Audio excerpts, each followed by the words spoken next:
주여, 우리의 눈을 열어 주의 말씀에서 놀라운 것을 보게 하옵소서. 아멘. 하늘에 큰 이적이 보이니 해를 옷 입은 한 여자가 있는데 그 발 아래에는 달이 있고 그 머리에는 12별의 관을 썼더라. 이 여자가 아이를 베어 해산하게 되매 아파서 애를 쓰며 부르짖더라. 하늘에 또 다른 이적이 보이니 보라, 한 큰 붉은 용이 있어 머리가 7이요 뿔이 10이라. 그 여러 머리에 7왕관이 있는데 그 꼬리가 하늘의 별 3분의 1을 끌어다가 땅에 던지더라. 용이 해산하려는 여자 앞에서 그가 해산하면 그 아이를 삼키고자 하더니 여자가 아들을 낳으니 이는 장차 철장으로 만국을 다스릴 남자라. 그 아이를 하나님과 그 보좌 앞으로 올려가더라. 그 여자가 광야로 도망하며 거기서 1260일 동안 그를 양육하기 위하여 하나님께서 예비하신 곳이 있더라. 아멘. 잠깐 봅니다. 좀 설명할 부분이 많아서 이 부분이 조금 설명을 하고 지나가야 될 것 같습니다. 자, 하늘에 큰 이적이 2번 보입니다. 1절과 3절에.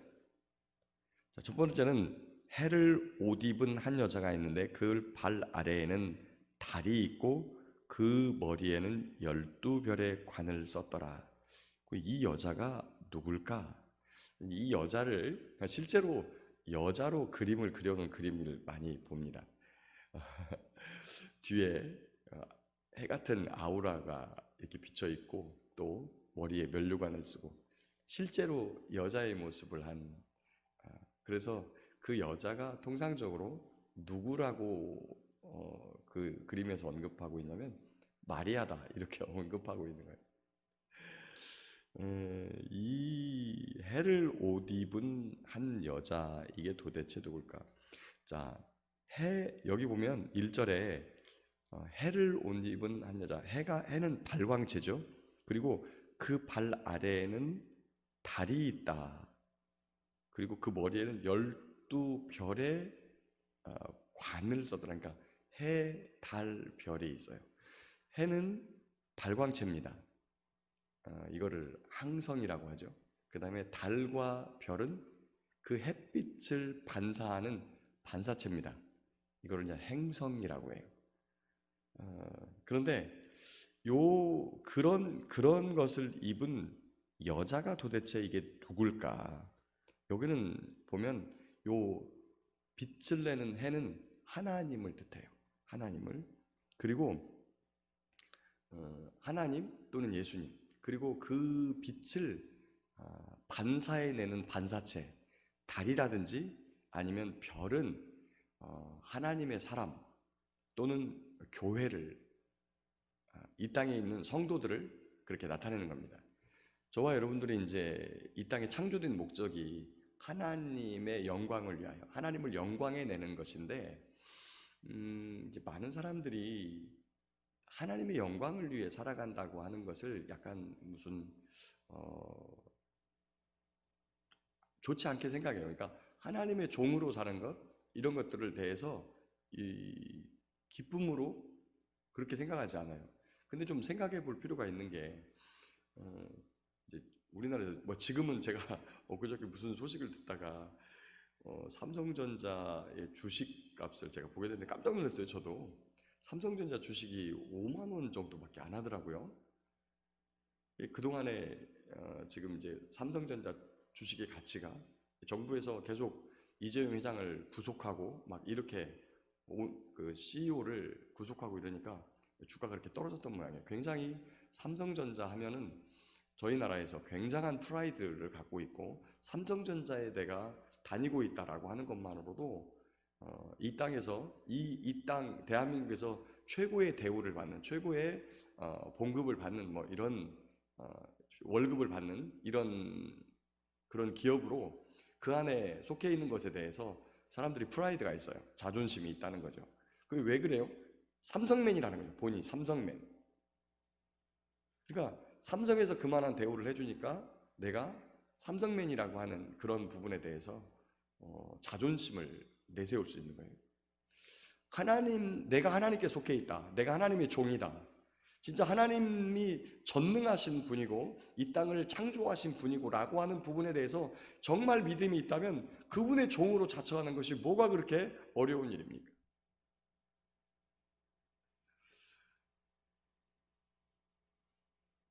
하나님을 영광에 내는 것이 뭐냐면 하나님의 그 영광스러움을 그대로 반사해내는 거예요. 그러면 그것이 우리가 가지고 있는 개성과 그다음에 우리가 가지고 있는 삶 이런 것들은 전부 다 무시되어지고 하나님만 나타내는 것이냐? 그렇지 않다는 거죠. 제가 소금과 빛에 대한 이야기를 전할 때 말씀드렸습니다. 소금과 빛은요, 자기 자신을 나타내는 게 아니라 그 맛이 가지고 있던 본연의 맛, 신맛, 단맛, 쓴맛, 그 다음에 어떤 뭐 사과맛, 당근맛 이런 것들의 본연의 맛을 훨씬 더 이렇게 잘 부각시키도록 그렇게 해주는 것이 소금이에요. 빛이 무엇입니까? 빛 자신을 나타내는 게 아니라 사물이 가지고 있는 본래의 색깔들을 드러나게 해주는 것이 빛이에요. 빛을 나타내는 게 아니라 빛으로 하여금 사물에 비추어서 그 사물이 가지고 있는 본래의 색깔들을 나타내주고, 이 악한 영과 하나님과 이게 어떤 차이가 있냐면, 우리 인간을 온전히 지배하게 되면, 이 악한 영이 지배하게 되면 그 사람이 가지고 있는 모든 개성, 모든 인간성, 모든 인격성은 전부 다 무시되어져 버립니다. 싹 죽어져 버려요. 근데 하나님은요, 그 사람이 가지고 있는 모든 인격, 그 다음에 가지고 있는 심지어 지성까지 다 그분이 가지고 있는 것을, 사람 각각이 가지고 있는 개인의 개성과 그리고 인격과 그분의 모든 성품까지 다 본연의 색깔로 드러나도록 하나님께서 하십니다. 그러니까 하나님을 영광에 내면 오히려 그 사람의 그 본연의 색깔들이 뚜렷하게 잘 나타나요. 근데 그것이 본인의 개성이 나타나서 다른 사람들과 어울리지 못하는 것이 아니라 그 본인의 색깔들을 나타내고 그것을 사랑의 아름다운 모습으로 이렇게 감싸가지고 하나님의 영광을 드러내면서 사람들을 사랑하고 또 모든 사람들과 화평하게 만드는 이러한 놀라운 은혜가 우리 가운데 임하죠. 그런 사람을 무엇라고 말하냐? 하나님의 아들이다, 이렇게 저희가 마태복음 5장에. 자, 그래서 교회라고 하는 것은, 성도라고 하는 것은, 하나님의 종이라고 하는 것은 하나님의 그 영광을 세상에 반사해 내는 것이에요. 여기에서 1절에서 그 이적을 통해서 본 이 여자, 해를 옷 입고 그 발 아래 달이 있고 12별, 여기 보면은 12별, 별이 주의 종들이죠. 그 종들을 통한 관을 쓰고 있는 요게 교회라는 겁니다. 교회. 자, 이 여자가 아이를 베어 해산하게 되었다. 이 여자가 아이를 베었다. 교회가 아이를 베었어요. 이 아이를 대부분의 사람들이 예수님이라고 해석을 하는데, 그렇게 되면, 자, 그러면 봅시다. 자, 지금 현재 구약의 교회가 있고 신약의 교회가 있어요. 자, 구약의 교회, 이스라엘은 어떤 모습이었죠? 놀랍게도 예수님을 잡아 죽인 게 구약의 교회라고 지칭되었던 이스라엘이. 신약의 교회는요, 예수님이 죽고 성령님이 오셔서 시작된 교회예요. 그러니까 예수님을 여자가 베어서, 물론 뭐 구약의 교회 중에 일부 정말 하나님을 신실하게 믿는 사람들, 그 사람들이 예수님을 낳았다 이렇게 말하면 또 뭐 할 말이 없는데, 어쨌거나 여기서 하게 되는 이 아이는, 이 아이를 만약에 예수님으로 보게 되면 이 여자는 마리아가 되는 거예요. 마리아가, 이 천주교에서 해석하는 방법대로. 자, 그런데 어쨌거나 여자가 아이를 베어 해산하게 되었어요. 잠깐 그러면 놓아둡시다. 자, 3절, 하늘에 다른 이적이 보이는데 보라, 한 큰 붉은 용이 있다. 자, 이 붉은 용은 우리가 성경에서 뱀, 옛뱀, 용, 큰 용, 붉은 용, 이게 사탄을 뜻하거든요. 자, 붉은 용이 있는데 머리가 7이요 뿔이 10이라. 자, 머리가 7, 뿔이 10. 요게 이제 7머리 10뿔에 대한 이 사탄의 나라, 지상의 나라의 권세에 대한 부분을 보여주고 있는데, 큰 나라, 이 역사가 지금까지 흘러나왔던 큰 나라를 뜻하는 건데요. 첫 번째 애굽, 그 다음에 아수르, 바벨론, 그 다음에 메데 바사로 이어지는 페르시아, 그 다음에 헬라, 그 다음 로마, 여기까지거든요. 이게 이제 그 일곱 머리 열 뿔에 대한 해석이 한 번 더 뒤에 언급되니까 그 부분에 대해서 자세하게 설명을 드리겠습니다. 그리고 이제 마지막 올 요 한 머리가 요게 이제 적그리스도의 나라를 뜻하는 건데, 지금 인터넷이나 유튜브에 들어가면 회자되고 있는 거대 정부, 요게 아마 마지막 나라가 될 것이다 라고 보고 있고, 원래 각 머리에는 한 뿔들이 있는 거예요 원래. 그래서 그 나라를 통치하죠. 그런데 이 일곱째 나라가 올 때 연합체로 온다는 거예요. 연합체. 어떻게 오느냐, 새 뿔이 드러나서 그 새 뿔을 통해서 연합 거대 정부를 만들고, 한 뿔이 나타나는데 이 한 뿔이 나머지 새 뿔을 캐내버려요. 그리고 나서 그가 적그리스도를 노릇을 하는 거예요. 그래가지고 맨 마지막 일곱 번째 나라에는 뿔이 4개가 나타납니다. 처음에는 3개, 그 뿔을 3개를 다 캐버리고 한 뿔이 나타나서, 그렇게, 그래서 이제 일곱 머리 열 뿔이에요. 자, 근데 그 여러 머리에 일곱 왕관이 있는데 그 꼬리가 하늘의 별 3분의 1을 끌어다가 땅에 던지더라. 자, 하늘의 별이라고 하는 것은 다니엘서에 보면 많은 사람을 옳은 대로 돌아오게 하는, 아마 주의 종들을 뜻하는 거겠죠. 그들을 꼬리로 던져다가 그 땅에 던지더라 해서, 아마도 이 타락한 선지자들을 만드는, 거짓 선지자들을 만드는, 하늘의 종들을 거짓 선지자로 만드는 그런 역할들을 할 겁니다. 그리고 용이 해산하려는 여자 앞에서 그가 해산하면 그 아이를 삼키고자 하더니, 여자가 아들을 낳으니 이는 장차 철장으로 만국을 다스릴 남자라. 여기 보면, 자, 여자가 해산하면 그 아이를 삼키고자 하더니 여자가 아들을 낳으니 그가 철장으로 만국을 다스릴 남자. 이게 대부분의 용어들이 예수님처럼 보여요, 이 아이가.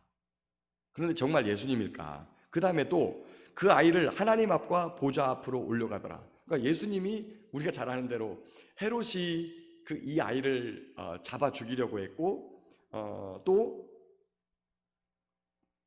그리고 하나님 앞과 보좌 앞에 나중에 이제 십자가에 못 박혀 죽으시고 승천하셔서 하나님 보좌에 올라가셨죠. 그리고 철장으로 만국을 다스릴 남자라, 뭐 이런 부분 보니까 심판자로 이 땅에 오실 분이다, 뭐 이런 식의 이야기인 거예요. 자, 그런데 제가 여러분에게 아시아에 있는 7교회를 설명할 때 하나님께서 이 철장으로 만국을 다스리게 될 부분에 대해서 교회에 대해서도 말씀하시는 부분을 보게 된다고 제가 여러분께 말씀을 드렸어요. 계시록 2장에서. 자, 그런 말씀을 드렸고, 이 아이는 그러면 누굴까? 자, 6절 계속 보겠습니다. 그 여자가 광야로 도망하며 거기서 1260일 동안 그를 양육하기 위하여 하나님께서 예비하신 곳이 있더라. 자, 마리아와 요셉은 이 예수님을 데리고 어디로 도망쳤어요? 애굽으로 도망쳤어요. 광야가 아니라 애굽으로 도망쳤고요. 1260일이 아니죠. 이 헤롯이 죽을 때까지 거기 있었고, 헤롯이 죽자 어디로 돌아왔습니까? 갈릴리로 들어가서 갈릴리 백성이 되었습니다. 이런 부분에 있는데, 거기 보니까 하나님께서 광야에서 예비하신 곳이 있고 1260일 동안 그를 양육한다라는 말이 있습니다. 1260일 어디서 많이 들어본 이야기죠. 이게 3년 반입니다. 3년 반이 이게 어떤 기간이냐면 예수님 오시기 직전에 전 3년 반과 후 3년 반으로 나누어진 그러한 곳이에요. 그러니까 이게 지금 그 후 3년 반에 교회가 박해를 당하고, 이 적그리스도가 교회를 심하게 박해를 하고, 그 다음에 예수님 오시기 직전에 하나님의 말씀을 선포할 종들이 나타나는데, 그 종들이 나타나서 예언하지 못하도록 잡아 죽이려고 하는 거예요. 그러니까 교회를 박해해서 믿는 자를 다 씨를 말리려고 하는 거예요. 왜 이런 시도를 하느냐면 예수님께서 오실 때 이 땅에 남아있는 사람들이 있어요. 예수님께서 재림하실 때 남아있으면 어떻게 되냐면 예수님께서 이들을 데려가 버리세요. 근데 우리가 지난번에 두 증인 봤죠. 두 증인이 이 세상을 다 이기다가 예수님 오시기 직전에 죽임을 당해요. 그리고 그들이 3일 반 동안 죽은 채로 있다가 부활해가지고 올라오라고 하니까 하늘로 올라가게 되는 거예요. 그래서 하늘에서 이제 예수님과 이렇게 혼인잔치를 하고 그리고 이 땅에 내려와요. 그래서 그 철장으로 이 땅을 예수님과 함께 심판하게 되는 권세를 가지고 나타나는 거죠. 따라서 이 12장 초반전에 나오는 이 아이는 두 증인이에요. 두 증인. 요 앞에 나오는, 그리고 저희가 이 11장에서 두 증인에 대한 이야기를 했고, 이 두 증인은 사람들에게 나타날 때는 두 증인인데 지구상 전체로서는 14만 4천이다 라고 하는 부분에 대해서 이미 말씀을 드렸죠. 왜 아이라고 표현을 했냐면 아주 짧은 기간 동안에만 사역을 하는 주의 종들이기 때문이에요. 이게 이제 그 10장에서도 작은 두루마리를 먹어라. 작은 두루마리가 이게 크기가 작아서가 작다고 표현한 게 아니라 활동하는 기간이 짧은 그런 메시지를 가지고 있기 때문에 작다고 표현을 했다. 나중에 또 7머리 10뿔에서도 긴 뿔 3개가, 마지막 7머리에 긴 뿔 3개가 나타나는데 짧은 뿔이 3개를 다 캐버려요. 여러분 어떻게, 저와 여러분들이 잘 알지만 동물의 왕국에서 그 동물들이 싸움을 할 때, 뿔 가진 동물들이 싸움을 할 때 뿔이 커야 이기는 거예요. 근데 어떻게 짧은 뿔이 큰 뿔을 캐낼까요? 여러분 뭐 이게 길이가 짧아서 짧은 게 아니고요. 그 활동하는 기간이 짧기 때문에 짧은 뿔이라고, 작은 뿔이라고 이렇게 표현이 되어 있거든요. 그래서 여기에서도 아이라고 하는 표현이 짧은 기간 동안에 활동할 주의 종들을 나타내는 것이지, 이 아이가 이미 십자가에 못 박혀 돌아가셔서 하나님 보좌 우편에서 살아계신 예수님을 드러내는 것이 아니다. 그리고 이 여자도 또한 마리아를 나타내는 게 아니라 이 땅의 지상 교회를 말씀하고 있는 것이다. 따라서 여기서 철장으로 만국을 다스리고 또 하나님 보좌 우편으로 하나님 곁으로 이렇게 하나님 앞으로 올려간 이 아이들은 바로 마지막에 활동하다가 박해를 당하고 죽임을 당한 다음에 부활해서 하나님께서 올라오라 해서 올라가는 마지막 두 증인의 모습을 보여주고 있고, 그 두 증인이 활동할 때까지 6절 끝에 보면 예비하신 곳이 있더라. 예비처가 있다는 거예요. 이 예비처를 통해서만 마지막에 이렇게 이 보호를 받는데, 이 지상에 남아있는 성도들은, 신실한 성도들은 전부 다 박해받고 죽임을 당하고, 또 어떤 성도들은 자연재해 가운데 그 심판, 하나님께서 진노하시고 심판하시는 이 자연재해 중에서도 그 안에서도 이렇게 사망하게 되는 그러한 경우가 있을 수 있죠. 하여튼 마지막 이 땅에 많은 성도들이 남아 있는데, 성도들은 이제 순교를 통해서 믿음을 지켜나가고, 또한 이렇게 이 두 증인은 사탄의 박해와 그리고 어려움 속에 있지만 하나님께서 그들을 끝까지 보호하시고 또 하나님의 말씀을 이루는 종들로 삼아주시려고 예비하시고 인도하심이 있더라. 다른 성경에 보면, 다른 곳에 보면 마지막까지 하나님께서 어디로 인도하시든지 그대로 순종하고 따라가는 그러한 사람들이 마지막까지 쓰임받고, 그리고 주님께서 보호하심을 받고 예비하신 곳에 이르러 하나님의 뜻을 이루는 사람들이 될 것입니다. 사랑하는 성도 여러분, 저와 여러분들 오늘 하루의 삶을 어떻게 살아야 합니까?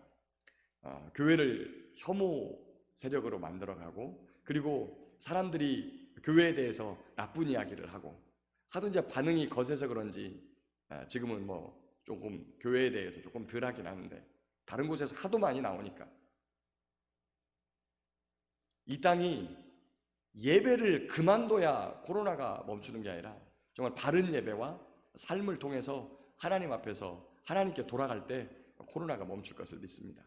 저와 여러분 오늘 하루를 살아가며 주님의 보호하심과 인도하심 가운데 있기를 소망합니다. 그러려면 어디로 인도하시든지 순종하고 주의 말씀을, 인내의 말씀을 지켜나갈 때 하나님의 은혜가 함께 하실 줄 믿습니다. 이런 복된 오늘 한날의 삶, 한 주간의 삶이 되시기를 예수님의 이름으로 축복합니다.